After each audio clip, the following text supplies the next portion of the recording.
উপস্থিত আছেন কালীগঞ্জের মাটি ও মানুষের নেতা, আগামী দিনের কালীগঞ্জের সংসদ সদস্য নির্বাচনের সংসদ সদস্য পদপ্রার্থী জনাব খায়রুল হাসান ভাই সহ কালীগঞ্জের বিভিন্ন প্রান্ত থেকে যারা উপস্থিত হয়েছেন তাদেরকে কালীগঞ্জ পৌরসভা শাখার পক্ষ থেকে আন্তরিক শুভেচ্ছা অভিনন্দন জানাচ্ছি।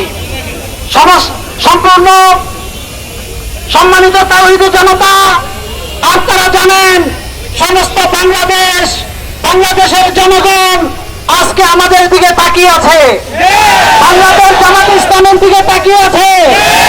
তারা স্বাধীনতার পর থেকে দীর্ঘ 54 বছর সকল দলের সকল মতের শাসন তারা দেখেছে। এজন্য এখন আর তারা এই সকল দলের পুনরাবৃত্তি আর তারা দেখতে চাচ্ছে না।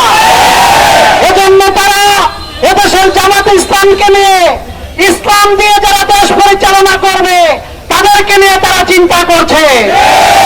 আপনারা জানেন এদেশের ডাকসু নির্বাচন এবং গতকাল সাভারের যে গণবিশ্ববিদ্যালয় ডাকসু নির্বাচনেও ইসলামী ছাত্র শিবিরের পক্ষে তারা রায় দিয়ে আমাদের পক্ষে তারা সম্মত হয়েছে ইনশাআল্লাহ।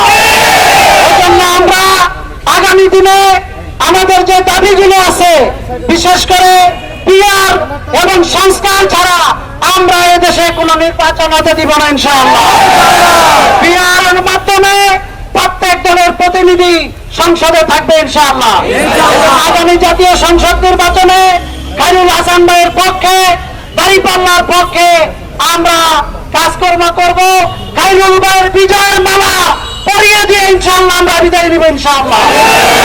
এইভাবে আমি আমার সংক্ষিপ্ত কথা শেষ করছি।